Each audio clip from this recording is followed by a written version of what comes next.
Eu gostaria, então, de comunicar que estamos abrindo a palestra do turno da tarde, a palestra sobre a nova lei das estatais, com o ilustre professor Adilson Dallari. Quem permite fazer um agradecimento inicial já, porque a palestra estava inicialmente prevista para o final do turno da manhã, mas precisamos, em razão do, como vocês souberam, do próprio aniversário do palestrante Dr. Chalub, antecipar a palestra dele para o início da manhã, e o Dr. Dallari gentilmente aceitou trocar a palestra dele para o início da tarde, o que facilitou a logística, a programação do evento. Muita gentileza. Então, mais uma vez, foi uma feliz coincidência também essa palestra, né, no dia que vim a São Paulo, tive a oportunidade de almoçar com a nossa associada, a doutora Cacilda, né, que tinha uma reunião com o doutor Adilson, e sugeriu, né, o nosso palestrante. Trocamos uma conversa rápida e, felizmente, e prontamente ele aceitou. Então, gostaria até de passar a palavra à doutora Cacilda para apresentar o nosso palestrante, antes dele iniciar a sua abordagem.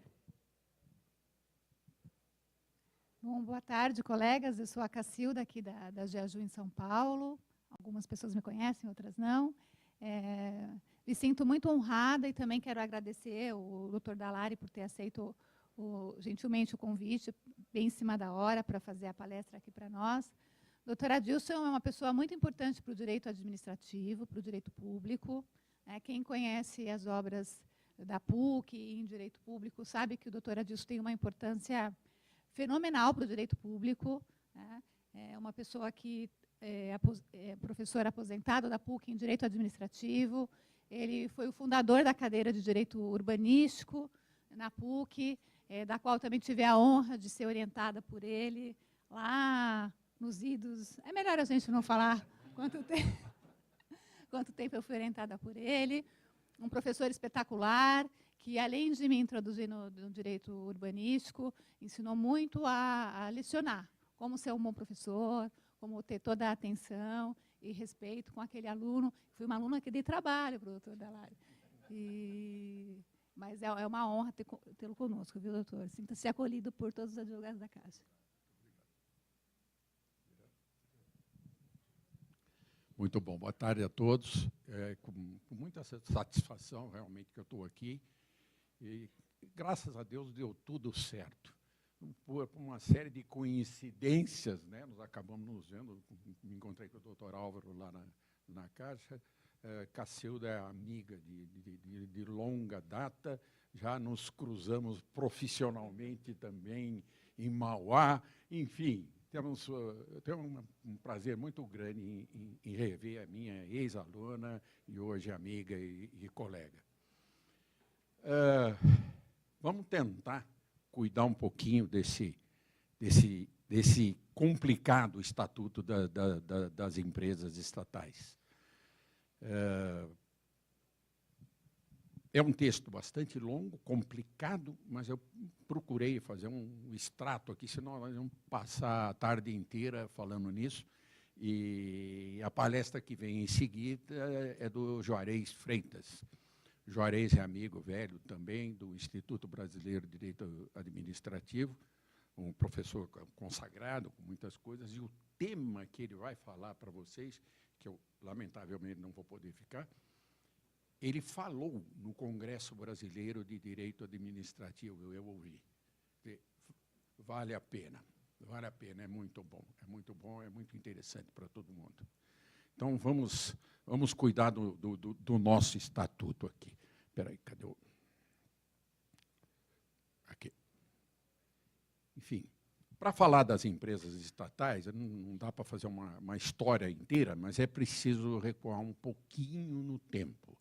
Quer dizer, quando o direito administrativo estava engatinhando, começando a se desenvolver, exatamente nesses anos aqui, em 1967, veja, esse decreto é de fevereiro de 67, e em março eu comecei a trabalhar com o professor Eli Lopes Meireles. Quer dizer, eu aprendi direito administrativo com o doutor Eli Lopes Meireles. Eu fui coroinha do Papa, porque ele era o Papa, aprendi a rezar a missa com o Papa. E uma das coisas que eu aprendi com o doutor Eli, muitas, é tentar ser claro, é não complicar, é não usar uma linguagem arrevesada, cheia de modismos ou de juridiquês demais, enfim, tentar fazer simples as coisas. Porque a lei já tem a sua natural dificuldade de compreensão. Se o expositor complicar mais ainda, não vai adiantar nada. Então, eu vou trocar em miúdos. E com relação ao decreto-lei número 200, eu peguei só o essencial. E o que é essencial aqui, para o nosso tema? Ele separa a administração direta e indireta, e na indireta ele coloca apenas as autarquias, as empresas públicas, a sociedade economista e as fundações públicas. Hoje, nós temos um cenário muito mais variado. Isso aqui, enfim, era o que se entendia em 1967, que foi uma primeira sistematização da matéria. Foi o primeiro... Vejam que o Decreto-Lei número 200, ele organizava a administração pública federal. Ele era, portanto, não uma lei nacional aplicável a todo o Estado brasileiro. Era uma lei apenas federal, para organizar a máquina administrativa da União. Mas ele era tão importante que ganhou foros de norma geral, de norma nacional. Quer dizer, o conceito que se tinha de empresa pública e de sociedade economista é esse, e ficou sendo esse ao longo do tempo. Então, ele teve uma abrangência muito maior do que se esperava. Com o Decreto-Lei número 200, nós atravessamos diferentes períodos na administração. Nós tivemos um período de longa estatização, de intensa estatização, de uma criação de um sem número de empresas estatais.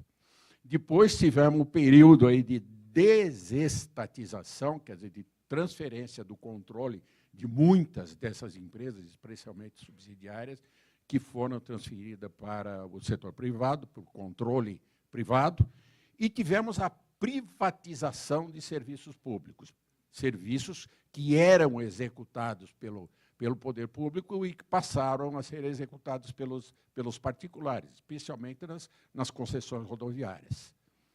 Isso fica muito nítido. E hoje nós temos as parcerias. Hoje é uma coisa bastante interessante, que o direito administrativo que eu estudei, ele tinha como oposto o direito civil. Uma coisa é o direito civil, outra coisa é o direito administrativo. Uma coisa é o direito privado, outra coisa é o direito público. Tinha um pequeno relacionamento exatamente na parte das empresas públicas na sociedade de economia mista, que você tinha a legislação comercial, muito especialmente a lei da SA. Mas a tônica na época era uma diferença muito grande entre os princípios do direito privado e os princípios do direito público. Era um direito público muito autoritário, muito verticalizado. E hoje nós estamos no campo das parcerias. Nós estamos muito no campo da atuação conjunta do poder público e dos particulares. Então, o cenário mudou completamente.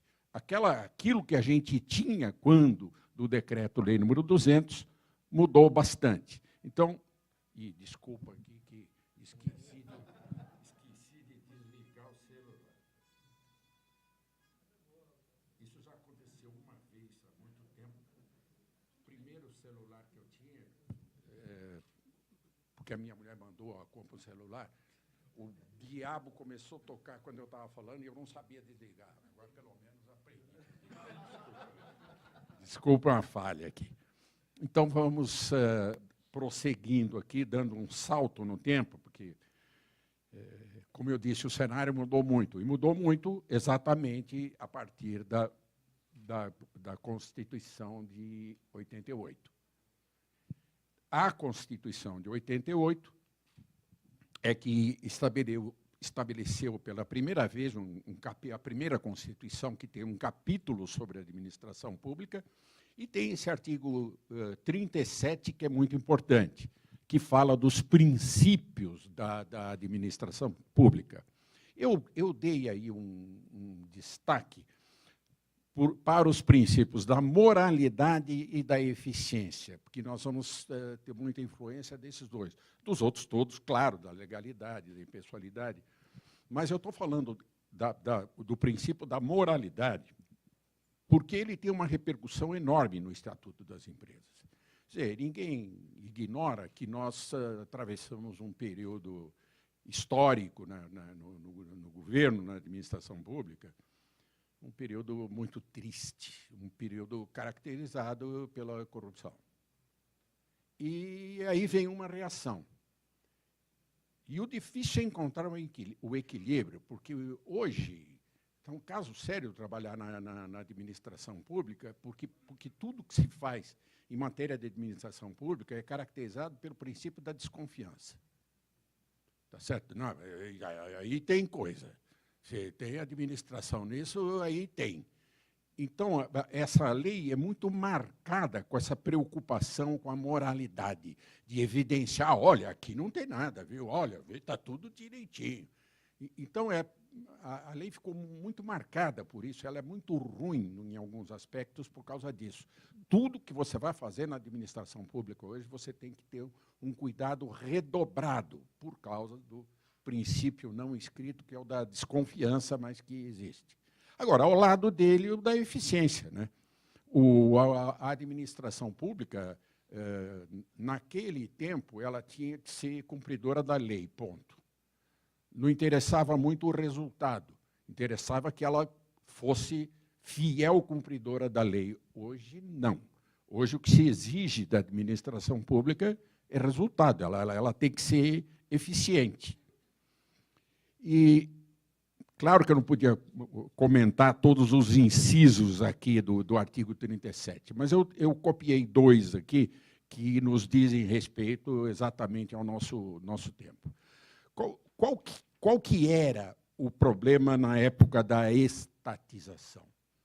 Nós tínhamos um tal número de empresas estatais que nem se sabia quantas eram, porque as empresas tinham subsidiárias, que, por sua vez, tinham subsubsidiárias, e depois tinham participação em muitas outras.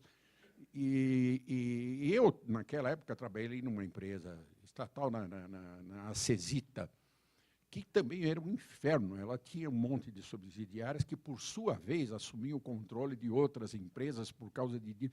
Você tinha um universo que você não conseguia dimensionar até onde vai a administração pública. Quantas empresas o poder público tem? Então, esses 2 dispositivos da Constituição são muito importantes. Quer dizer, a necessidade de autorização legislativa para a criação dessas entidades e também autorização legislativa, em cada caso, para a criação de subsidiárias. Quer dizer, pelo menos se tem um controle disso. Com isso, nós já podemos ir adiante no exame da Constituição. Agora vamos diretamente no artigo 173, onde o nosso assunto se enquadra. O artigo 173, ele expressamente menciona que a função dessas entidades é a exploração direta de atividade econômica pelas estatais, né, pelas empresas estatais. A vocação, a justificativa da criação de estatais é a exploração direta de atividade econômica, mas não sempre. A atividade econômica pela administração pública é excepcional. Só pode acontecer em 2 situações. Segurança nacional, que nós não vamos entrar nela, porque é um outro tema muito específico demais, e relevante interesse coletivo, conforme definido em lei.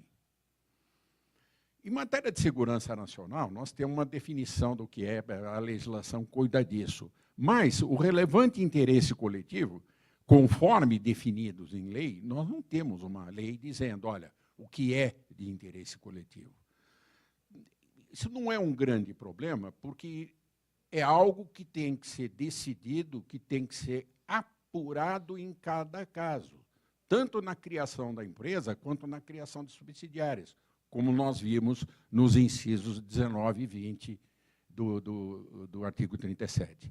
Então, O importante é não perder este parâmetro constitucional absolutamente necessário. A empresa estatal somente se justifica em caso de relevante interesse coletivo. Olha, não é interesse coletivo. Qualquer empresa tem, qualquer empresa privada tem interesse coletivo, tem uma função social, mas é relevante interesse coletivo. Claro que toda administração pública é de interesse coletivo, mas quando tem um adjetivo aqui dizendo de relevante interesse coletivo, tem que ser algo qualificado, tem que ser algo diferente, tem que ter uma razão de ser para a criação da empresa. Nós não podemos chegar naquele ponto em que estava no período da estatização, que as empresas estatais eram criadas assim, sem nenhum controle. Então, a empresa estatal cumpre, deve cumprir necessariamente uma função de relevante interesse público. Por isso que ela merece um especial tratamento, um especial cuidado. Não é uma empresa qualquer, não é uma empresa como qualquer outra. Ela só existe porque é de relevante interesse público. E, aliás, ela só pode existir se continuar sendo de relevante interesse público. Isso tem que ser apurado, evidente, em cada caso. Então, esse artigo 173, logo no parágrafo 1º, ele prevê a edição do Estatuto Jurídico da Empresa Pública, que nós vamos examinar agora. Empresa Pública, Sociedade de Economia Mista e suas subsidiárias. Então, essa empresa deve cumprir uma função social, e tem os requisitos aqui, sujeição ao regime das empresas privadas. Destaco o inciso 3º, que fala licitação e contratação de obras, serviços e compras e alienações, observados os princípios da administração pública. Vejam que a Constituição é bastante singela nessa matéria. Ela fala que a empresa estatal está, em princípio, sujeita, nas suas contratações, à licitação. Mas, observados os princípios da administração pública, o que sempre significou, e escrevi bastante sobre isso, que essas empresas estatais, exatamente por serem empresas, por serem de relevante interesse público, por estarem presas ao princípio da eficiência, por estarem sujeitas às regras do direito privado, elas deveriam ter um modelo próprio de licitação, ajustado à sua condição. Um modelo que permitisse a agilização, porque senão não precisa da empresa. Senão não precisa da empresa estatal.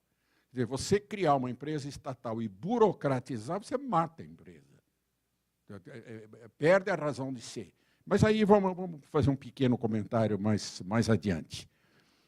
Enfim, essas regras constitucionais, essa previsão do Estatuto acabou se concretizando aí na Lei 13.303, que é de 1916, o Estatuto das Empresas Estatais.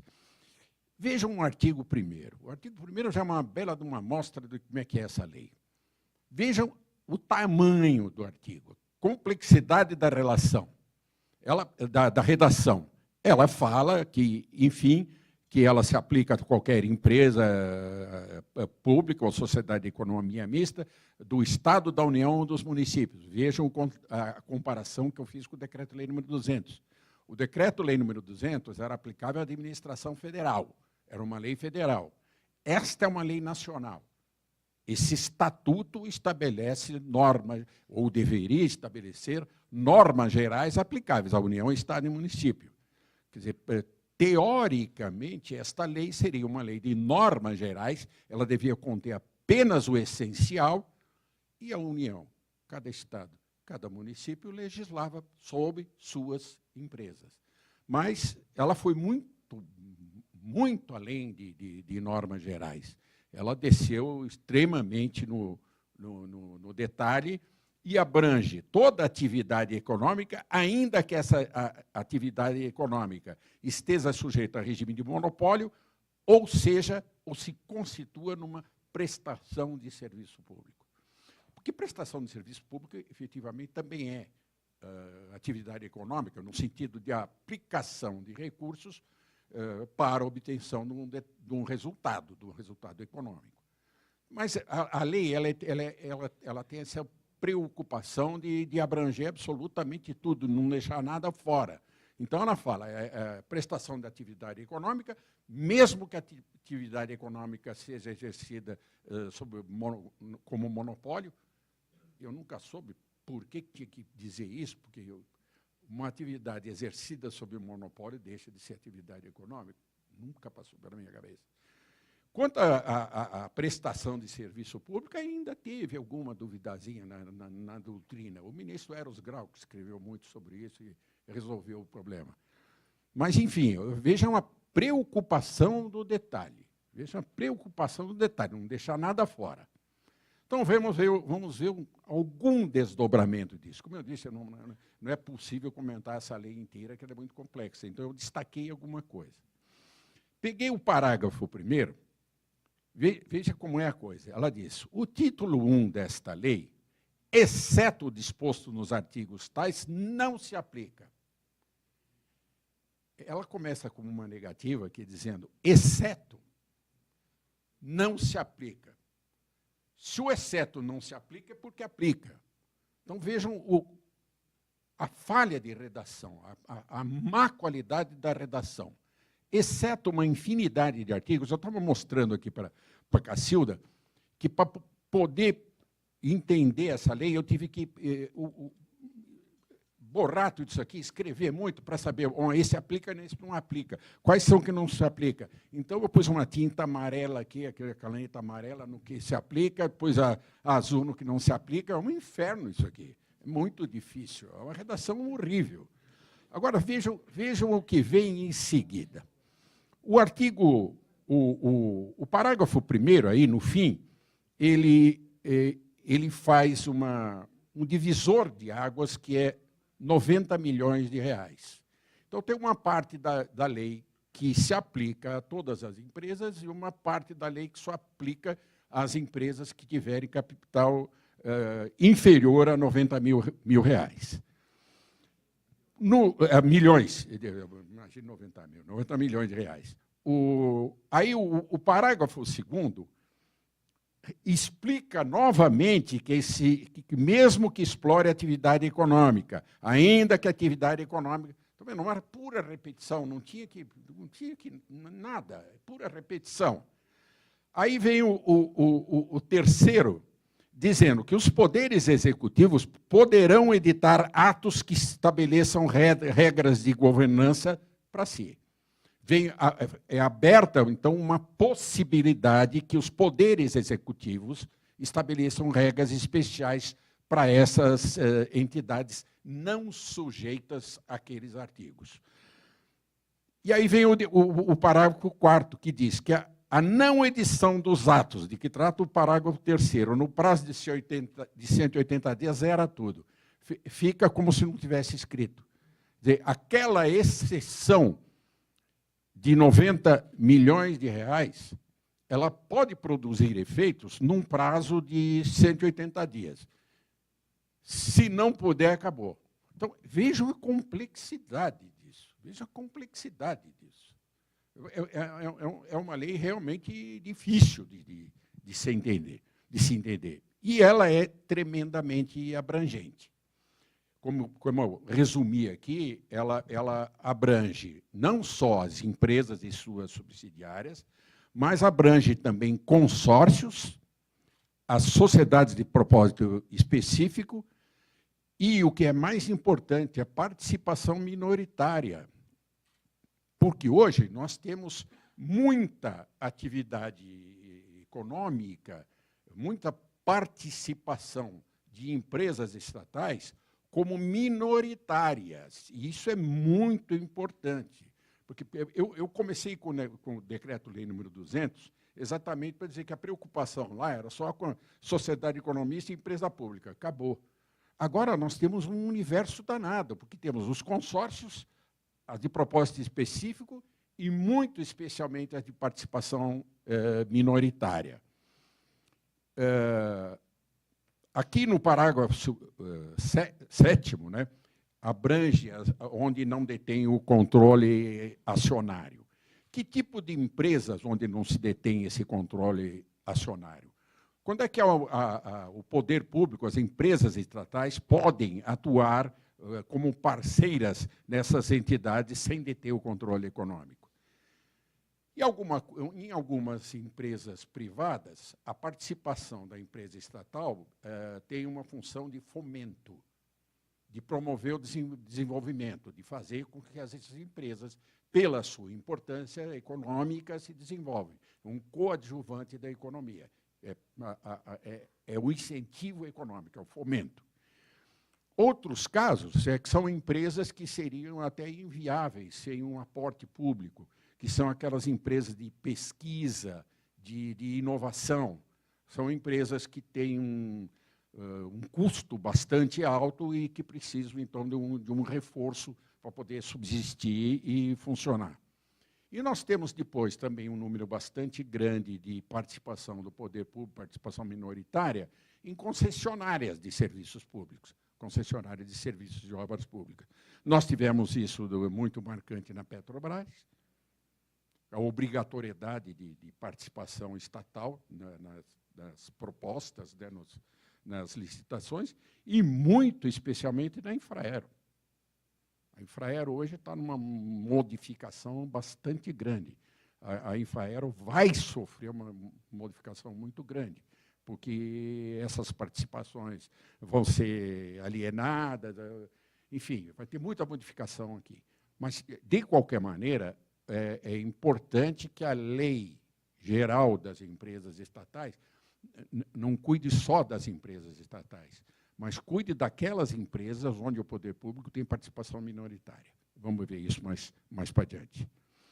O que eu destaco aqui logo em seguida, avançando já para o artigo 8º, é a preocupação com uma atuação preventiva, com o controle interno, com a auditoria, ou com a conformidade ou compliance. Vejam, eu destaquei aquela preocupação hoje existente com relação à moralidade, exatamente por causa de um período difícil, um período vergonhoso que nós atravessamos. Hoje nós estamos, o pêndulo está do outro lado. Em algum momento ele vai chegar no equilíbrio, mas por enquanto ele está do outro lado. Então nós temos uma fortíssima atuação preventiva, um cuidado com absolutamente tudo, especialmente com o controle interno, com vários processos. Em matéria de auditoria, tem até a previsão, no artigo 27, do Comitê de Auditoria Estatutário. Quer dizer, uma auditoria para auditoriar as outras auditorias ou os outros órgãos de controle. É um órgão auxiliar do Conselho de Administração. Mas, vejam, além do Conselho de Administração, que devia exercer um papel de controle, o Conselho de Administração é instrumentado com esse Conselho de Auditoria Estatutário. Então, há, sim, uma preocupação muito grande em evitar que as coisas aconteçam, que não se tenha de novo uma Petrobras. Por acaso, eu vinha no meu carro, ouvindo o rádio, eu ouvi uma propaganda da Petrobras. A propaganda é assim, rápida, diz: a Petrobras mudou, está andando para frente. Veja, se era, em algum tempo, algum de nós, talvez os mais novos, sei lá, mas acho que ninguém daqui alguma vez pensou que a Petrobras precisasse de ajuda, que a Petrobras chegasse na situação em que chegou. Porque é impossível uma empresa de petróleo, especialmente estatal, chegar numa situação de penúria que chegou. Então, há esse cuidado todo com a prevenção, em evitar que as coisas aconteçam. Além disso, a preocupação é com a publicidade, com a transparência e com a auditoria, perdão, ouvidoria.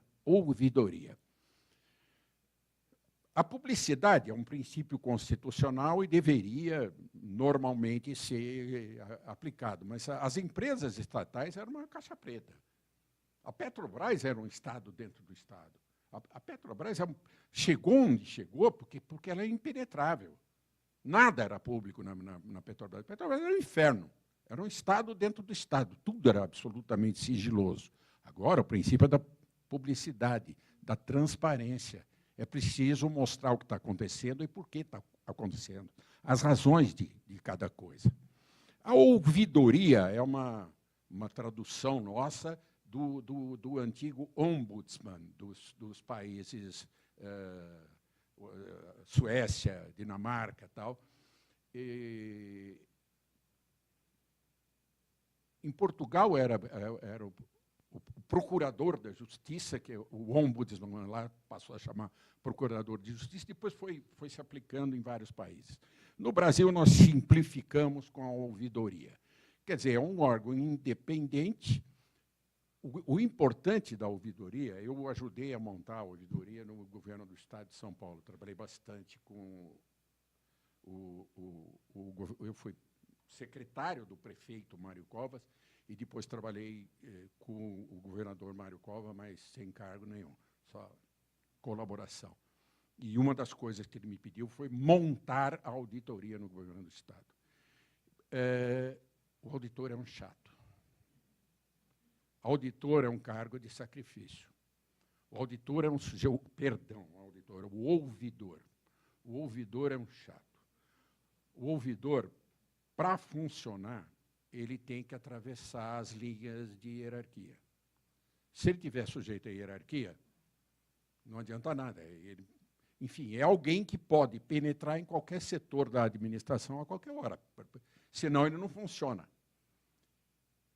E todo mundo que exerce uma parcela de autoridade, zela pela sua autoridade. Isso aqui é meu. Que esse espaço, que negócio é esse?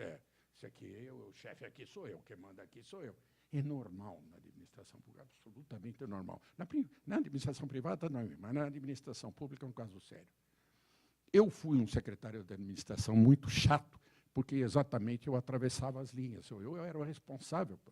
Não podia acontecer. O secretário de administração era, entre outras coisas, entre administrar todo o pessoal da prefeitura, era o comprador da prefeitura. Numa época de inflação, de muita inflação. Tinha que cuidar também de reajuste de preços, do diabo. Eu tinha que tomar muito cuidado. Porque eu não podia acontecer alguma coisa na prefeitura e o prefeito me dizer, Dallario, e aí, como é que aconteceu isso? Isso não podia, é impensável para mim. Então, eu atravessava as linhas mesmo. Eu já fazia esse papel de ouvidor antes de ter ouvidoria, e aí, quando ele foi governador, ele me pediu para montar formalmente a ouvidoria. Eu gosto muito de... Velho fala muito de coisa do passado, mas tem coisas assim que a gente aprende e não esquece mais. Eu disse que eu comecei a trabalhar com o professor Eli Lopes Meireles. E o professor Eli Lopes Meireles, uma das primeiras coisas, ele falou, ninguém pode ter chave na gaveta. Porque aqui não tem nada escondido. Se tiver alguma coisa escondida, é porque não devia estar aqui. Então, a transparência, a publicidade, o acesso é fundamental. Quando eu assumi a Secretaria de Administração, como eu disse, eu era o comprador da prefeitura. A área de licitações, os andares que cuidavam de licitação, não tinham acesso. As pessoas não podiam chegar, o elevador não abria a porta. Só funcionário entrava lá, os amigos dos funcionários. Né? Então, a primeira coisa que eu fiz, toda e qualquer pessoa vai ter acesso a qualquer processo de licitação. A publicidade é a inimiga número 1 da corrupção. Teve acho que um de Israel, o Benjamin de Israel, em inglês, que disse que a luz do sol é o desinfetante mais eficiente. Né? Então, a publicidade, a transferência, a transparência na administração pública, divagando de novo. Houve um tempo em que a imagem do funcionário público era muito ruim. Funcionário público é vagabundo. Funcionário público é o cara que está encostado lá e que não quer trabalhar. E quando eu fui ser secretário da administração, eu já tinha sido secretário de finanças em São Bernardo, mas era uma grande secretaria de muita importância. Então, a área de licitações era reservada. E eu fiz isso. Eu abri de uma vez para todo mundo. E com isso não tive mais problema. Então, aquela fama do funcionário, que o funcionário é ruim, eu vou dizer uma coisa. Existe corrupção se os dirigentes fomentarem. Toda essa corrupção que nós atravessamos não foi culpa do funcionário que estava lá no fim da linha. Na secretaria da administração, eu tinha um corpo excelente de funcionários. Eu nunca fui político. Eu não tinha cupicha para nomear. Então, onde eu recrutei o meu pessoal, que trabalhava diretamente comigo? Na secretaria, no pessoal da secretaria. E os outros secretários me diziam, puxa, mas o seu pessoal é muito bom. Onde é que você arranjou essa gente? Aqui, dentro da prefeitura. O funcionário, se for bem estimulado e bem liderado, liderança é muito importante. Cargo de chefia não é para ter benesses, é para ter responsabilidade. Uma coisa que eu brigo a vida inteira e vou continuar brigando é o negócio de carro oficial. O meu antecessor usava o carro oficial 24 horas por dia, todos os dias da semana.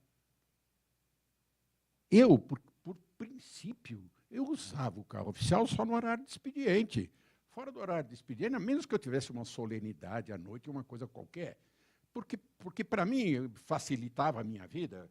Como secretário de administração, eu tinha toda hora aqui para as outras secretarias, e muito para a sede da prefeitura. Toda hora tocava o telefone, oh, Dalari, você pode vir até aqui? Então, eu realmente precisava do carro. Mas era um carro de serviço, eu implico com carro oficial. Carro oficial é mordomia, é coisa assim das épocas dos privilégios da realeza, da nobreza. Ou é para serviço, não precisa existir. Bom, então, chega de divagação e vamos adiante.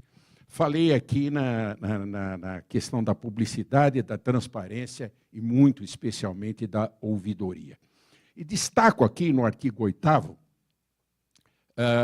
os vários requisitos de transparência, e aqui está a elaboração da carta anual subscrita pelo Conselho de Administração, com explicitação dos compromissos, enfim, do funcionamento da empresa. Por que isso?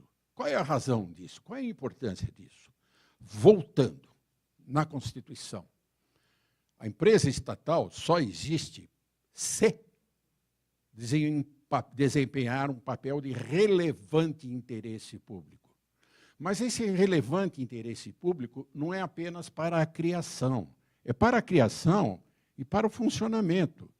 Se algum setor, vamos supor que eu tenho uma empresa que foi criada para fomentar uma área da economia, que hoje se desenvolveu, não precisa mais.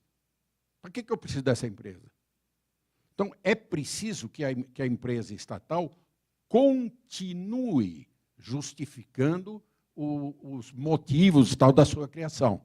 E, por isso, essa carta anual detalhada. E depois eu ainda coloquei mais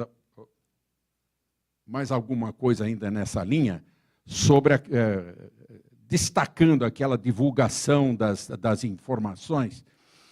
E o que é mais interessante aqui é esta remissão.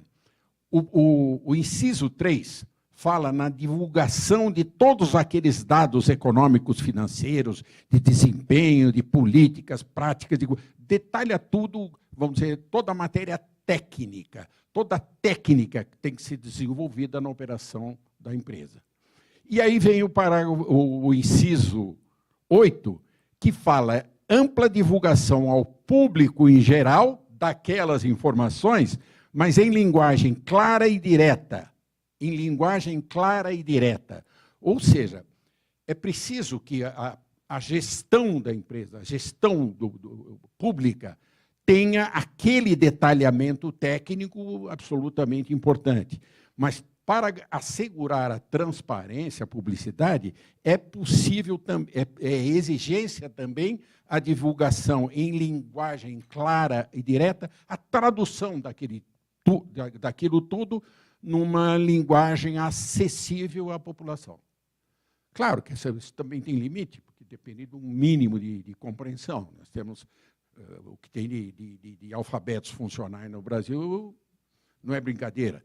Mas, enfim, de qualquer maneira, uma coisa é a linguagem técnica, o economês puro, lá, indevassável, que alguém lê e não vai entender nada. Uma pessoa comum, letrada, lê e não entende. Outra coisa é isto, é traduzir aquilo numa linguagem clara e direta, acessível aos não técnicos.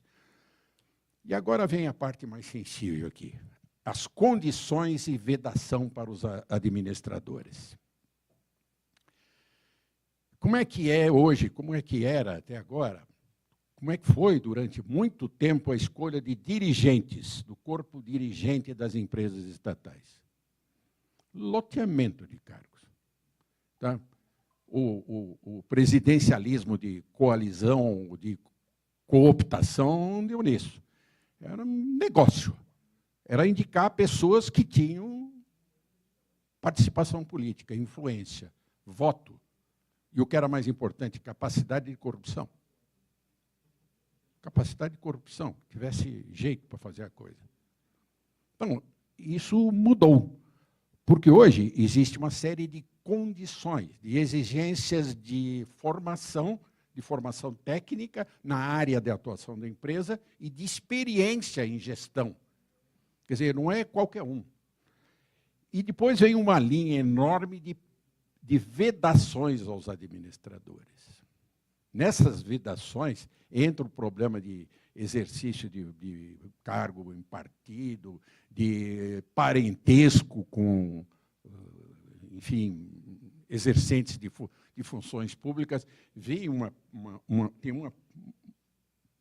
proibição aqui que, quando eu li assim, proibição de que o dirigente aqui exerça função em entidade sindical. Porque isso me deu muito problema ao longo do tempo como advogado.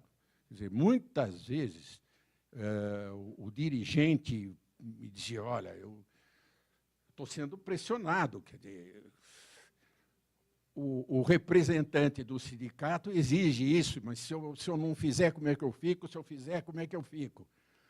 Então, o que se procurou é fazer com que o corpo dirigente tenha autonomia, tenha competência. E quando eu falo em autonomia, eu estou falando também em capacidade de decisão. Porque aquele que não tem capacidade de decisão, ele vai comer na mão dos outros. Ele vai dizer, e agora como é que eu faço? O que quer dizer isso aqui? Então, é preciso que o dirigente saiba o que está fazendo, saiba que tem autonomia, autonomia pessoal para decidir, capacidade de decisão, e não sofra pressões. Destaquei uma coisa parece de menor importância, mas não é. A questão da vedação, da limitação de despesas com publicidade. Porque despesa com publicidade é um ralo incrível de recursos. Não tem limite, não tem controle. Como justificar? Então, aqui tem umas normas específicas condicionando as despesas com publicidade. Bom, e agora já avancei muito no tempo, não era muita minha ideia entrar em licitações, mas eu vou dizer alguma coisa pouca sobre licitações. Licitações, como eu deixei claro aqui, é uma área da administração muito sensível, muito perigosa. No meu livro sobre licitações, eu procuro digo logo de entrada, que é preciso desmistificar a licitação. Há uma crença que você fez a licitação, acabou.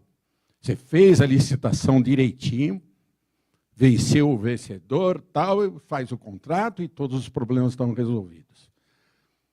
Eu disse há muito tempo que licitação bem manipulada é um meio seguro da fraude. Os tribunais de contas tinham uma visão assim bastante reservada com relação à dispensa de licitação, contratação direta sem licitação. Mas quando o dirigente faz uma contratação com dispensa ou inexigibilidade, ele assume uma responsabilidade pessoal. Tá? Eu, na minha condição de secretário, muitas vezes eu vinha lá um pedido de dispensa ou em caso de compra, né, sem licitação,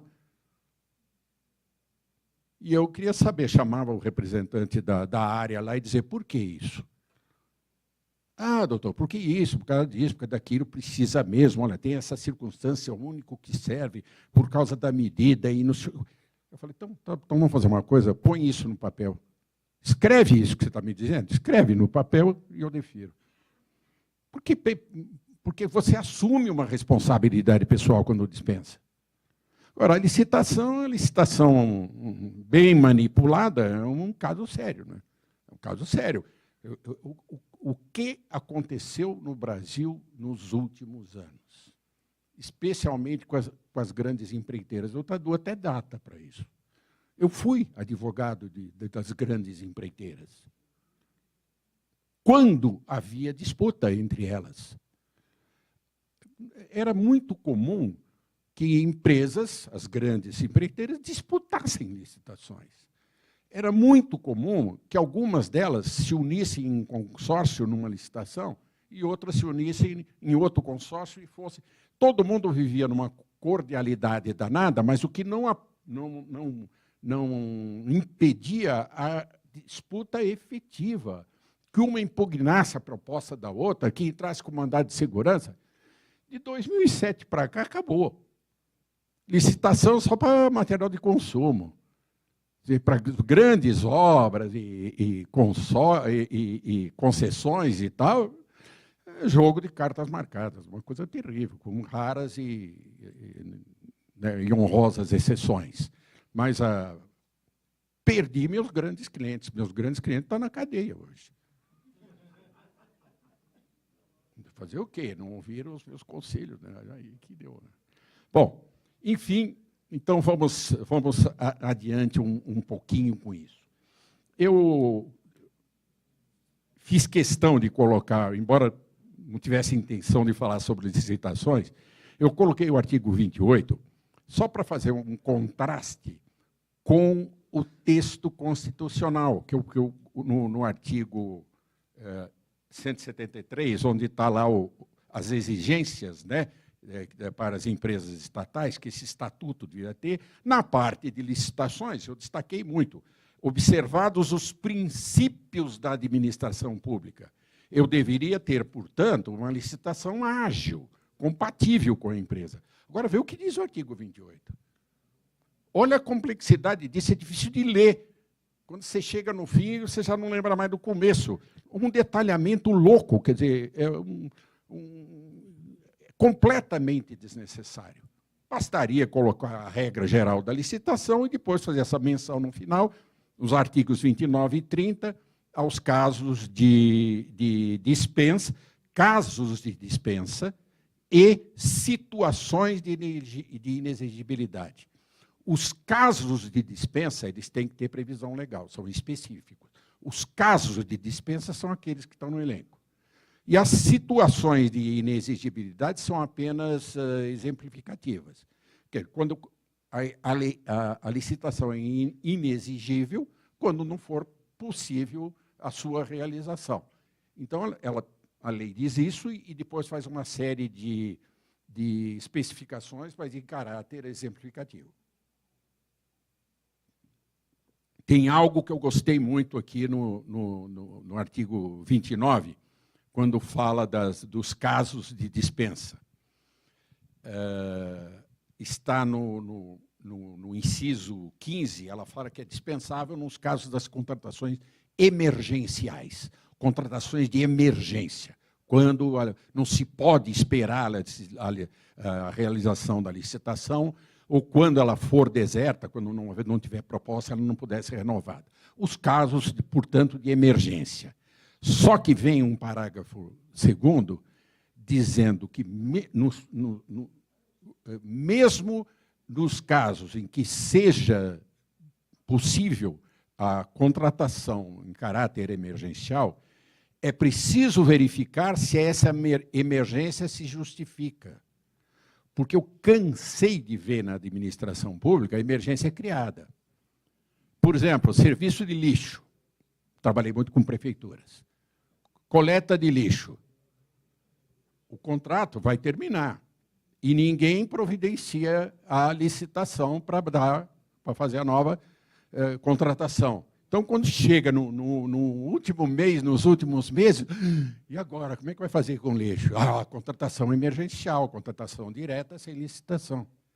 Então, é muito bom que a lei aqui colocou essa preocupação com a responsabilidade, mesmo nos casos em que haja emergência. Vamos precisar ver se essa emergência é justificável. Bom, o artigo 31 cuida aqui das licitações, e é outro exemplo de algo que não se faz. Veja que o artigo 31 ele não tem mandamento algum. Ele tem um conceito. As licitações deverão assim, assim, assim, assim. Ele descreve o que é uma licitação, qual é a finalidade da licitação, né? Tem que ser uma decisão objetiva e não sei o quê. Isso é literatura. Quem fala isso é doutrina. A lei tem que ter um mandamento, ela tem que ter uma regra de conduta, isso não tem nada. Então, tem um palavrório danado aqui que só atrapalha a compreensão. E a minha maior... Enfim, eu falei que não ia falar sobre licitações, mas a parte de licitações, eu já deixei claro que ele é muito ruim. A lei, tem uma ideia, a lei tem 97 artigos. Desses 97 artigos, 27 falam daquilo que a Constituição manda, que é o Estatuto das Empresas Estatais. 70 artigos falam daquilo que a Constituição não manda, ao contrário, ela falou, não faça isso.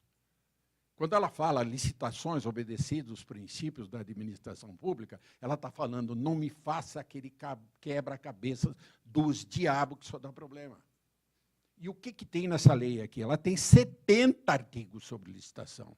Ela tem muito mais licitação do que estatuto da empresa.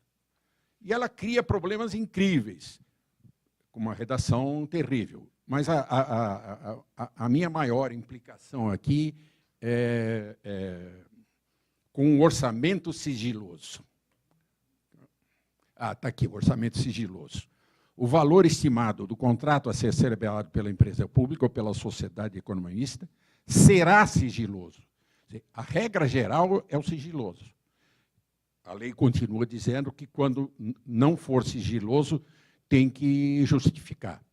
Porque a regra geral é o orçamento sigiloso. Agora, a pergunta que eu me fiz a vida inteira, né, quando saiu essa coisa de orçamento sigiloso, no RDC, no regime diferenciado de contratação. Volto para o professor Eli Lopes Meireles, lá atrás. Sigiloso para quem? Como sigiloso? Alguém fez esse orçamento. Ninguém faz um orçamento sozinho. Especialmente se for o orçamento de algo complexo, de uma obra de grande complexidade, de uma concessão de serviço público. Então, esse orçamento é sigiloso para quem? Uma equipe fez. E essa equipe tem mãe, filho, pai, irmão, amigo, empresário, político.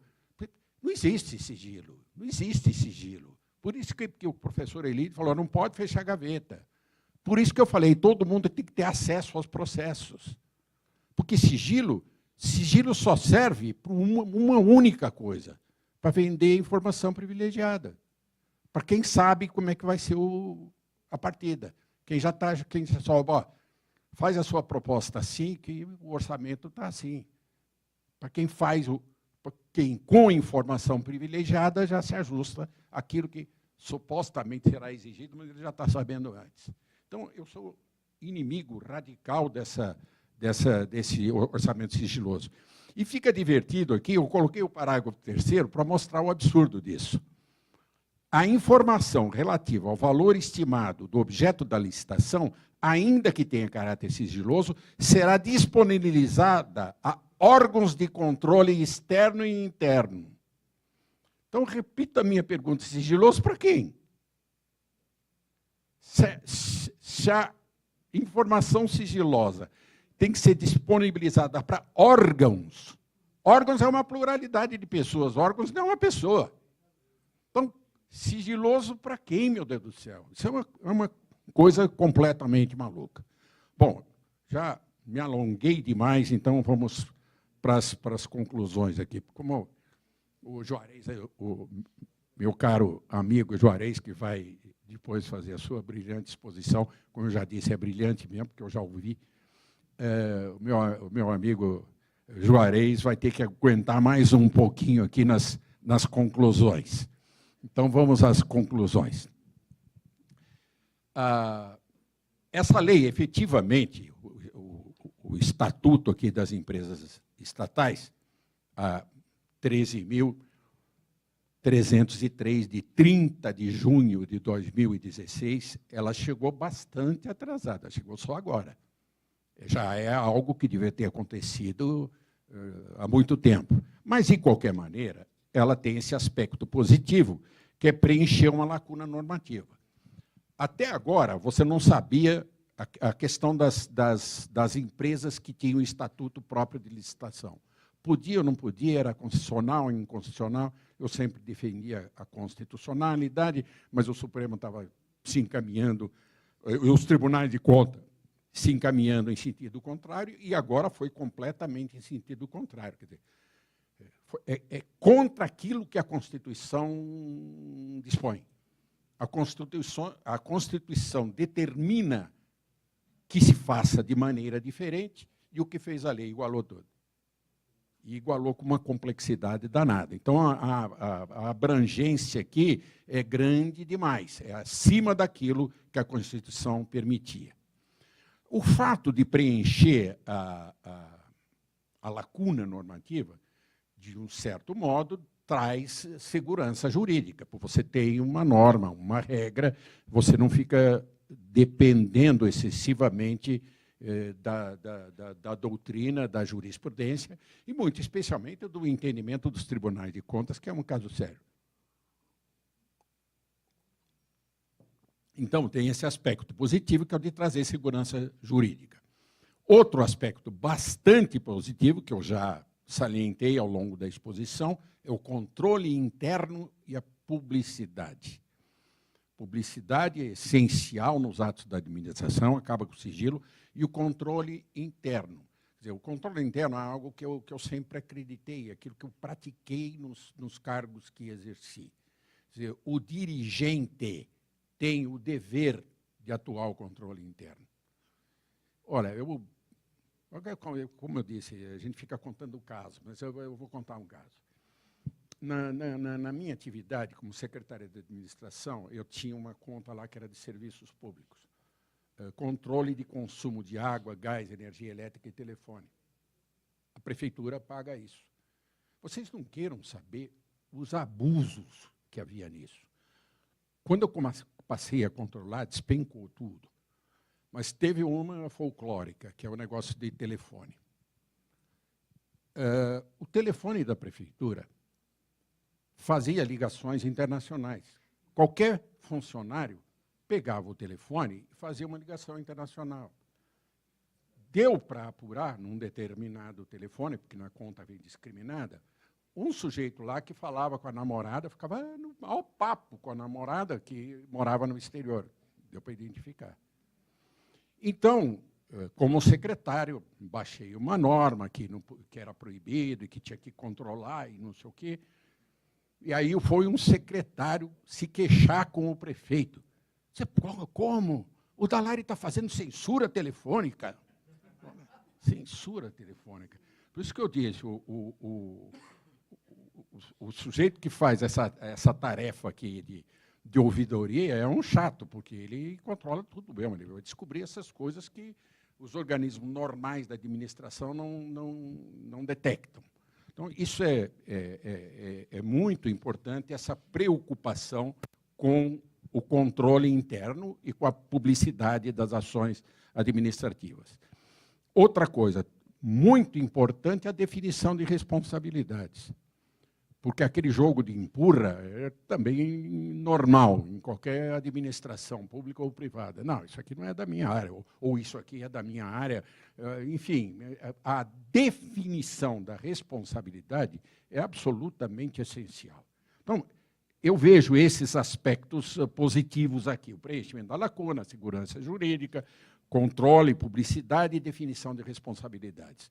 Justifica a existência da lei. Mas justificar a existência da lei não significa que é uma lei boa. Ela tem uma redação absolutamente prolixa. Eu tenho uma interpretação para isso. Eu trabalhei muito em elaboração de anteprojeto de lei, de 1000 coisas, de estatutos do diabo. Trabalhei naquele tempo, também muito, quando não tinha computador. Quando não tinha computador, para você mudar aquilo que escreveu, era um caso sério. Então, você tinha que pensar primeiro e escrever depois. Hoje, você precisa pensar, põe aí, depois se precisar, volta lá, né, recorta, cola, faz... Pá. Então, a qualidade das leis, em geral, ficou muito ruim. Mas essa aqui caprichou. Essa aqui levou a sério o negócio. A redação é uma coisa danada. Ontem, por acaso,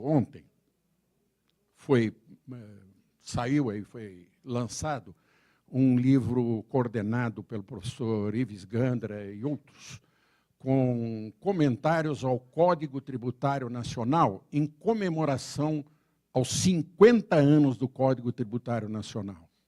O Código Tributário Nacional é um modelo de redação de lei. Ele tem 50 anos e continua funcionando exatamente por causa da excelência do seu texto, com o cuidado com que ele foi elaborado. Ele não tem nada a mais nem a menos. Ele tem uma precisão muito grande, coisa que você não vê aqui de jeito nenhum. A lei é tremendamente prolixa.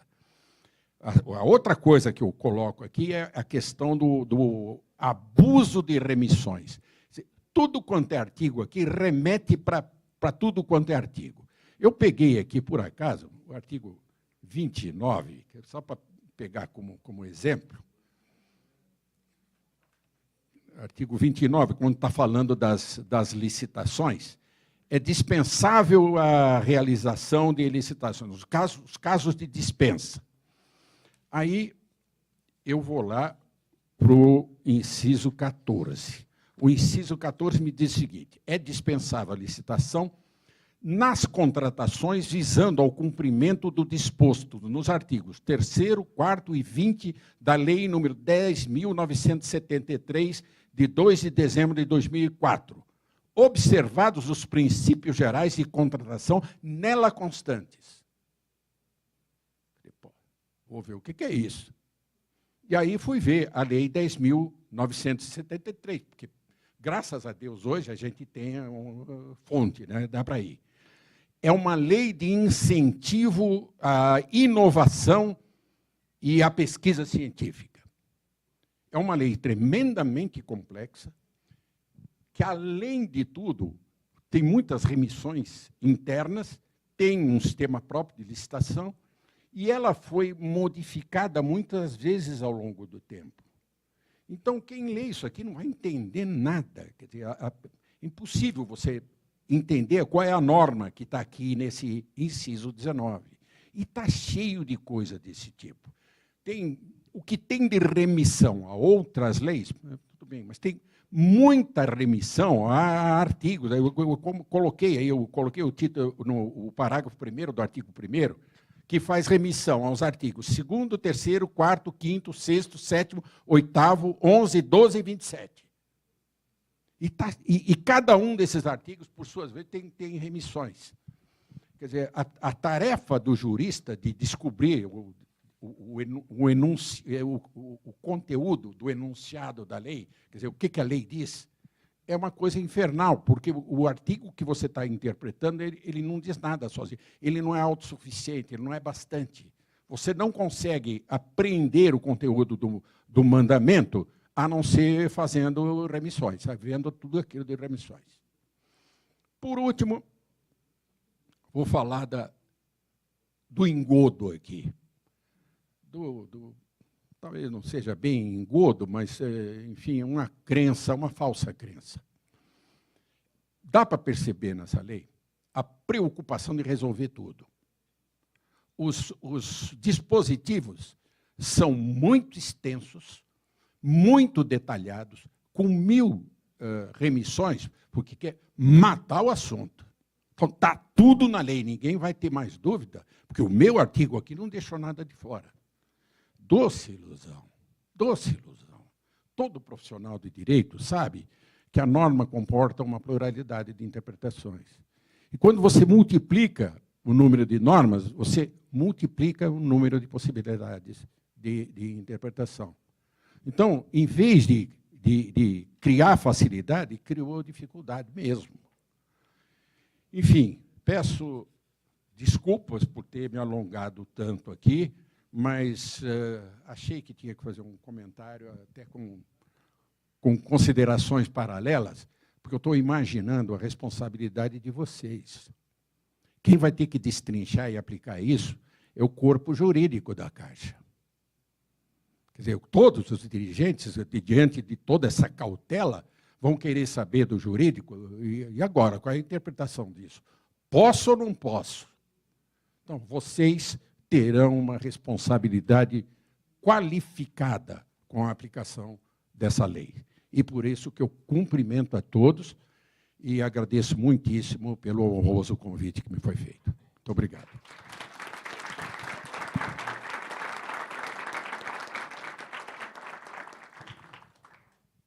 Muito obrigado, professor Adilson. Realmente, eu tive essa mesma impressão da primeira vez que passei os olhos na lei. Extensa, complexa, difícil a absorção, mas creio que o senhor ajudou um pouquinho a avançar um pouco na elucidação de alguns pontos. Desde já, então, passo a palavra para suas considerações, a doutora Cacilda. Bom, doutora Adilson, espero que o senhor não fique me odiando por ter sugerido o tema do Estatuto das Estatais. De fato, a gente tinha lido rapidamente, né, porque no dia a dia não está trabalhando com a lei, embora tenha a consultoria aqui da DIJUR, que provavelmente já tenha se deparado com essas questões, né? Só uma pergunta assim, muito informal, né? Tramita uma ação direta de inconstitucionalidade a respeito dessa lei. Foi proposta, inclusive, pela Federação Nacional dos Associados do Pessoal da Caixa Econômica Federal, a FENAI, né? Juntamente com a Contraf. E ela questiona exatamente isso, a amplitude da lei que abrange todas as estatais, sem se fazer uma separação das que não tenham um caráter estritamente econômico, né? E, inclusive, com vícios de iniciativa, porque a iniciativa foi do Legislativo, eles entenderiam que isso é matéria que envolve organização e funcionamento do Executivo, então, alegam vício de iniciativa, bem como usurpação da autonomia dos outros entes da federação, né? Porque ela não dá muita margem para que os demais entes façam a regulação de suas estatais. Assim, bem informalmente, o que o senhor acha aí dessa dica? Ora, bem informalmente, que fique entre nós, né? Não vamos espalhar isso. Estou torcendo para pegar. Porque isso aqui é um absurdo. Isso aqui vai infernizar a vida de todo mundo. Isso vai impedir o funcionamento. No caso da Caixa, eu pensei muito no caso da Caixa, porque é atividade financeira, meu Deus do céu, que precisa agilidade, precisa atuar de uma maneira diferente. Não é possível, como disse a Cacilda agora, você regular de uma maneira tudo. Esta lei tinha que ter o mínimo essencial para que houvesse um ajustamento a cada tipo de entidade. Se uma entidade financeira é uma coisa, uma entidade que cuide de construção de estrada, de portos, é completamente diferente. A Petrobras, como é que fica? Então, olha, estou torcendo e vou mais longe. Está havendo a mesma coisa com a nova lei de licitações. O projeto de lei de licitações, que vai substituir a 8666, é um absoluto desastre. É muito pior que a 8666. Muito pior. Então, espero que vocês tenham sucesso nisso, para que depois a gente consiga. Verdade que, no caso da 8666, há um grupo de juristas aí que está tentando um substitutivo, conversando com o executivo, que, graças a Deus, a gente tem algum acesso, por causa do presidente da República ter sido professor da PUC, também facilita um pouco as coisas. Mas mexer nisso no Congresso, por causa do número de interesses que estão na nova 8666, cada um puxou a brasa para a sua sardinha. Então, tem um monte de dispositivo encomendado. E o cara que recebeu a encomenda e entregou, ele não quer que tire. Então, não vai ser fácil. Ou seja, repetindo só para concluir aqui, torcendo para que essa ação direta de inconstitucionalidade tenha provimento, seja julgada procedente. Mais alguém da plateia quer fazer alguma observação, colocar alguma coisa? Doutor Sebastião Barza, por favor, primeiro. É melhor, acho que vir na frente para falar no microfone, que o público todo aproveita o questionamento. Primeiramente, agradecendo, estou muito honrado de estar aqui para ouvir o mestre. A minha pergunta é a seguinte, tem um artigo 86 da Lei das Estatais, que eu só vou ler o caput e 2 parágrafos. O caput diz assim: as informações das empresas públicas e das sociedades de economia mista relativas a licitações e contratos, inclusive aqueles referentes à base de preços, constarão de bancos de dados eletrônicos atualizados e com acesso em tempo real aos órgãos de controle competentes. O parágrafo 2º diz assim: as atas e demais expedientes oriundos de reuniões ordinárias ou extraordinárias, dos conselhos de administração ou fiscal das empresas públicas e das sociedades de economia mista, inclusive gravações e filmagens, quando houver, deverão ser disponibilizados para os órgãos de controle, sempre que solicitados, no âmbito dos trabalhos de auditoria.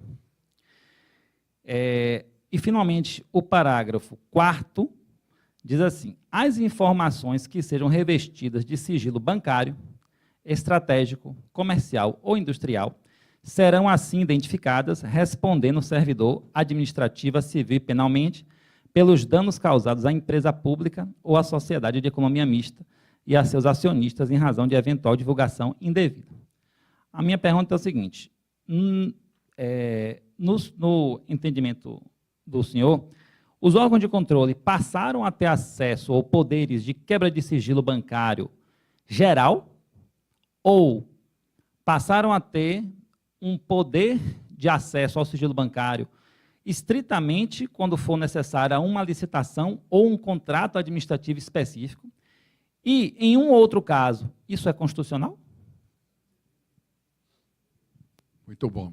Meus cumprimentos pela pergunta, porque essa é uma questão que me preocupou bastante. Estou mostrando para a Cacilda aqui que eu já tinha assinalado aqui nos meus rabiscos da lei.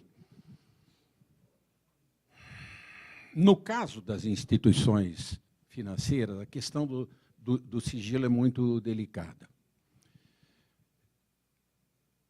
Eu não admito que o sigilo das entidades financeiras públicas seja o mesmo das entidades privadas. Tá? Um banco público, ele tem deveres para com a sociedade. Ele tem deveres decorrentes da Constituição, da isonomia e tal, e da moralidade. Vamos dar um exemplo concreto? Que eu já falei isso em público, não posso falar de novo. O BNDES. Os empréstimos do BNDES. É possível que um banco público tenha diferente tratamento no tocante aos negócios bancários, dependendo do famoso QI, do quem indicou? Então, essa é uma questão diabólica. Na lei, está muito ruim, porque, ao mesmo tempo, ela estabelece um dever de publicidade e um dever de sigilo. Ao mesmo tempo, você não sabe até onde vai. Então, essa é uma questão que ficou em aberta. Eu não tenho uma resposta pronta hoje dizendo. O que eu posso dizer é o seguinte, que existem situações nas empresas estatais, inclusive as que não são financeiras, que são estratégicas, que são fundamentais para o desenvolvimento dos negócios. Essas não podem ter a mesma publicidade que as informações ordinárias sobre o funcionamento regular da empresa, mesmo sobre planos gerais da empresa, planos de desenvolvimento. Então, nós vamos ter, nós juristas, vocês todos, eu aqui, o Juarez também, não fica aí pensando que você vai escapar, porque você não vai, não. Nós vamos ter que usar a cabeça para conseguir parâmetros para separar uma coisa da outra. O que é informação que deve ser dada em função do princípio geral da publicidade, o que é informação essencial para o funcionamento da entidade, especialmente das entidades financeiras. Sinto muito não poder dar uma resposta, mas acho que pelo menos dei um caminho.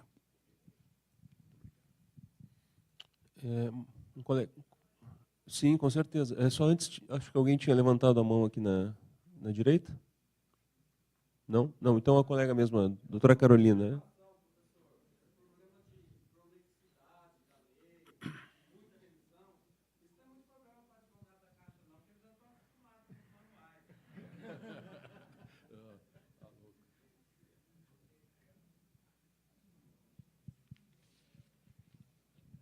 Boa tarde a todos. Saúdo o emérito professor, que eu tenho a honra de conhecer hoje, embora seja uma nova puquiana, né? Eu estou na empreitada de fazer o doutorado na PUC, então é uma honra muito grande ouvir as considerações do senhor sobre a lei.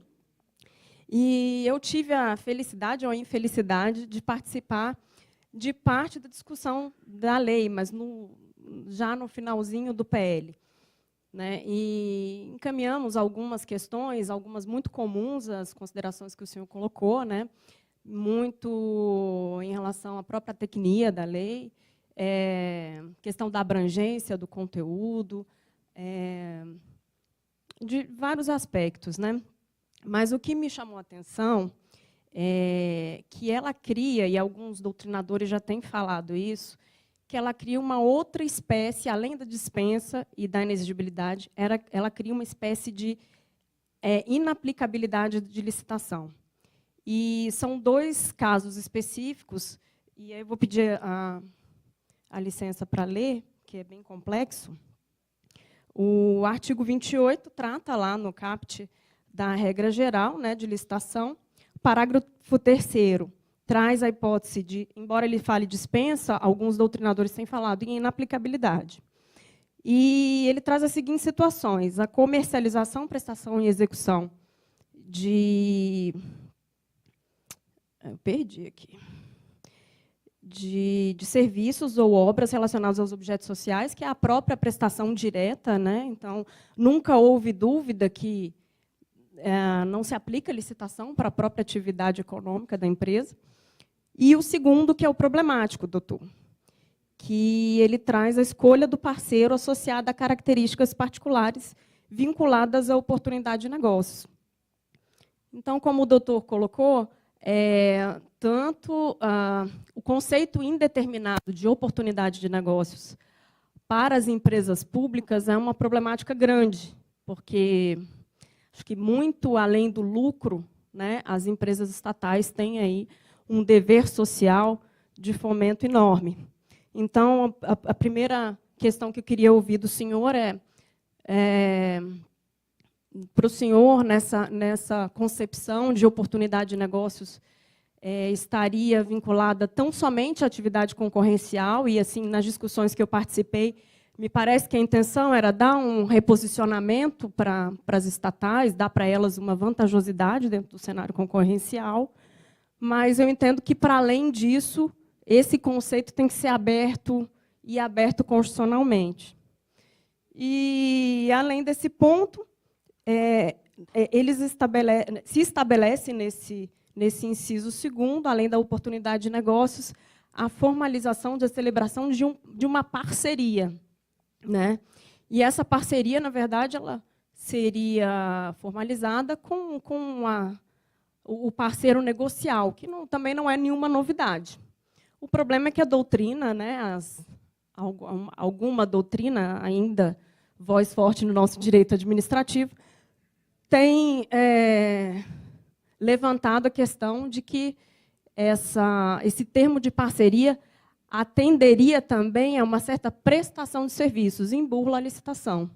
Então, são essas duas problemáticas que eu coloquei no debate, né, junto ao antigo DESH, e que, na verdade, não tive ainda uma resposta. A lei é muito nova, esse é um dos pontos que eu me proponho a estudar dentro do meu doutorado, e eu queria ouvir a opinião do nobre professor.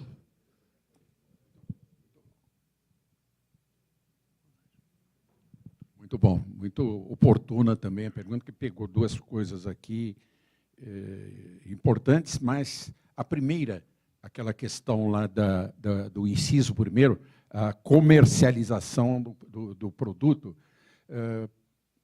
o que se costumava fazer a diferença é da inexigibilidade da licitação para a atividade fim. Se a minha atividade é comercialização de produto, não tem sentido fazer licitação. E de atividade meio, construir um edifício sede. Então, aí fica fácil. O difícil é realmente o que está nesse inciso 2, porque ele é indeterminado. Ele usa um conceito aqui, essa questão da possibilidade de escolha direta do parceiro, que seria, portanto, uma dispensa de licitação, porque tem uma possibilidade de escolha, mas não se enquadra naquele rol de casos de dispensa. São situações muito particulares. Eu já tive que enfrentar isso na atividade profissional. Me lembro que era um caso de transporte de gás combustível na Amazônia, que precisava, na hora de atravessar o rio, congelar o gás, enfim, tinha que transformar. O gás liquefeito ele era liquefeito, atravessava o rio e depois era gaseificado de novo. Era uma questão assim que só tem um que pode fazer isso. Então, poderia cair, eu acabei qualificando como caso de inexigibilidade, por causa da particularidade, não sei o quê, só tinha aquele. Aqui não é bem isso, é um pouco diferente. A expressão que se usa aqui é suas características particulares vinculadas à oportunidade de negócio, definidas e específicas, justificada a inviabilidade de procedimento competitivo. Eu acho que a chave está nesse justificada a inviabilidade de procedimento competitivo. Quer dizer, é uma situação que não é exatamente de inexigibilidade, porque, em princípio, você poderia fazer uma licitação. Ela não seria inviável a licitação, não seria materialmente impossível. Até daria para fazer uma licitação. Por outro lado, ela não está no rol daquelas dispensas, tal. Que a 8666, quando começou, na dispensa de licitação, tinha 10, 12 incisos, hoje deve ter 40 e não sei quanto, amanhã já não sei mais, porque foi aumentando. Então, aqui é uma previsão para situações que, embora teoricamente possível a licitação, ela não é conveniente, ela não é justificável, porque a particularidade da situação justifica a contratação direta, desde que justificada a inviabilidade do procedimento competitivo. Não inviabilidade material, inviabilidade em termos de inútil fazer. Tá certo? Ou então é altamente danoso para a empresa fazer. Então, eu acho que é uma porta aberta que não pode ser escancarada, mas que precisa ser aberta. E o mais importante aqui está nessa parte final, que é da justificação. Como eu disse na minha experiência de secretário, do sujeito que veio lá pedindo que eu dispensasse a licitação sem dizer por quê. Eu falei, pô, por que é? Ele me justificou e eu dispensei. Então, como em todo processo administrativo, licitação é um processo administrativo, a motivação é essencial. Pergunta para o professor Juarez de Oliveira, que ele já... Juarez Freitas, desculpa, não sei de onde saiu o Oliveira aqui. O Juarez Freitas, meu amigo há 200 anos aqui. Bom, é cabeça dele, né?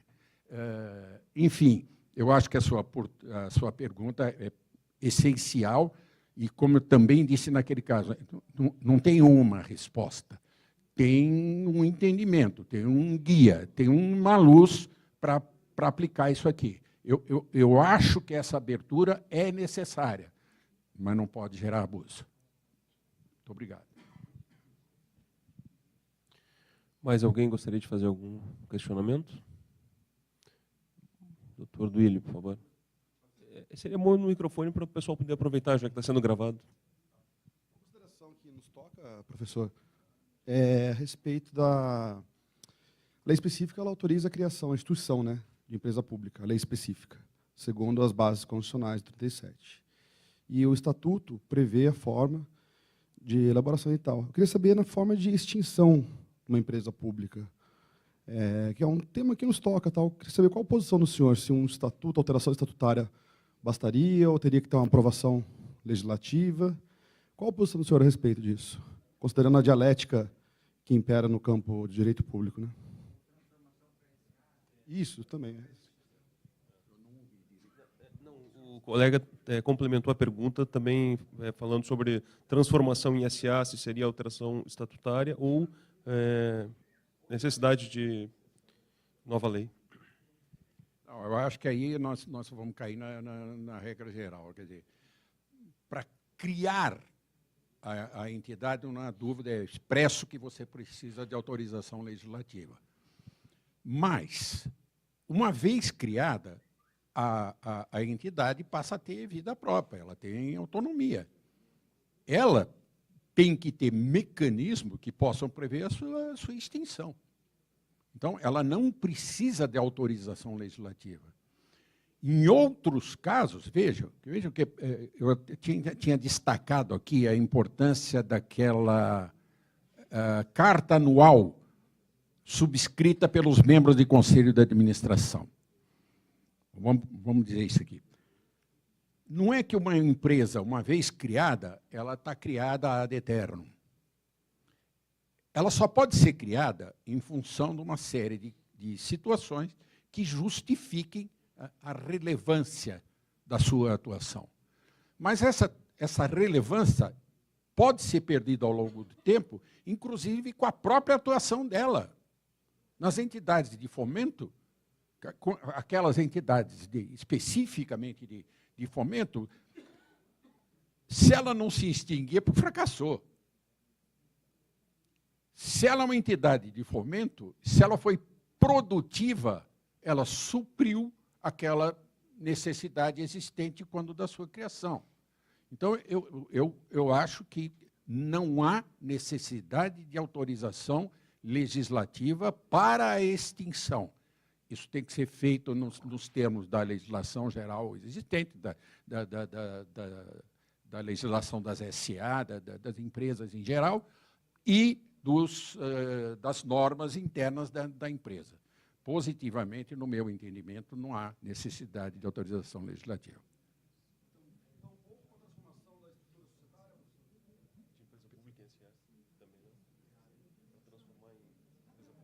Peraí, deixa eu pensar, agora entendi. Engraçado, aí eu já vejo uma coisa diferente, porque efetivamente a criação da empresa não há dúvida que depende da lei, mas não há exigência de lei para essa transformação. Claro, desde que você mantenha a finalidade, desde que continue existindo a razão de ser. Quer dizer, supostamente, a mudança da configuração é para melhor adequação, isso tem que ser demonstrado. Mas, a meu ver, não é só da literalidade da Constituição que fala em criação. Quando você transforma a razão jurídica lá, você não está criando uma nova, você está transformando só. Juarez.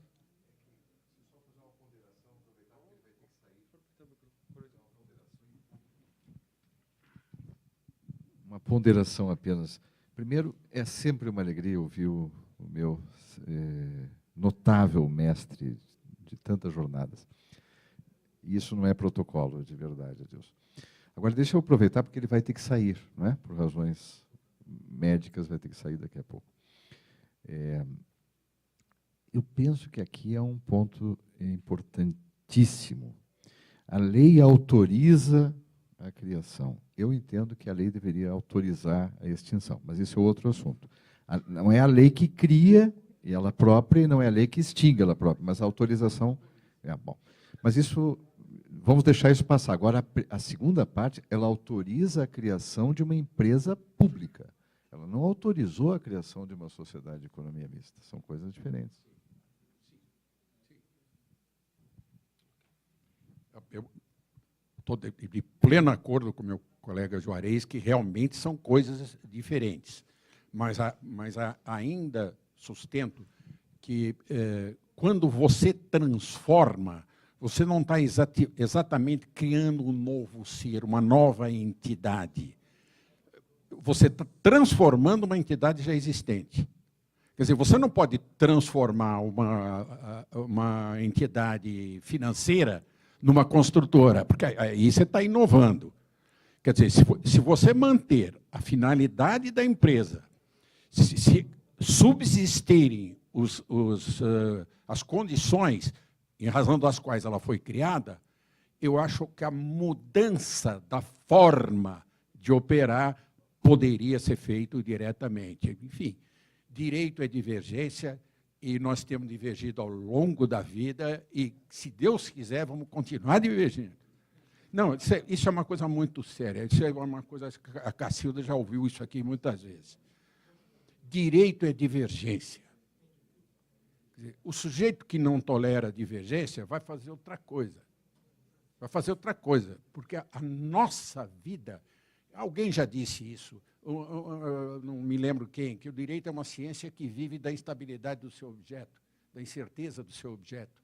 Se direito exige uma discussão permanente. O direito administrativo hoje não é aquele direito administrativo que eu aprendi com o professor Eli Lopes Meirelles. Ele mudou ao longo do tempo, está mudando novamente. Então, meu Deus, reuniões como esta são absolutamente necessárias, porque nós todos temos que debater esses assuntos e procurar um caminho. Como eu disse aqui, não é que a gente vai dar a solução, está resolvido. Não é isso. O que a gente pode ter é uma orientação. E essas orientações podem ser divergentes. Isso não é... Eu só tentei um pedido de vista. Muito próprio, muito próprio. Então tá, pessoal, eu acho que tem mais algum? Não, então, bom, vamos dispensar o doutor Adilson para sua consulta, né? Mais uma vez, finalmente... Eu fico falando aqui na consulta médica, alguém pode pensar que é algo sério, não é não. Eu Eu tive um problema muito sério 2 anos atrás. Estou plenamente recuperado, mas tem que fazer controle periódico. E o médico é um tremendo linha dura, então não tem jeito. Se eu não marco a revisão, ele marca e diz, eu marquei. Porque realmente tem que ser. Mas é rotina, é rotina. Que bom, então está plenamente esclarecido e justificado. Dou por encerrado esse painel, agradecendo a doutora Dilson. Vamos fazer um intervalinho de 5 minutos, só para quem quiser ir no toalete, tomar um cafezinho, e a gente retorna. Muito obrigado.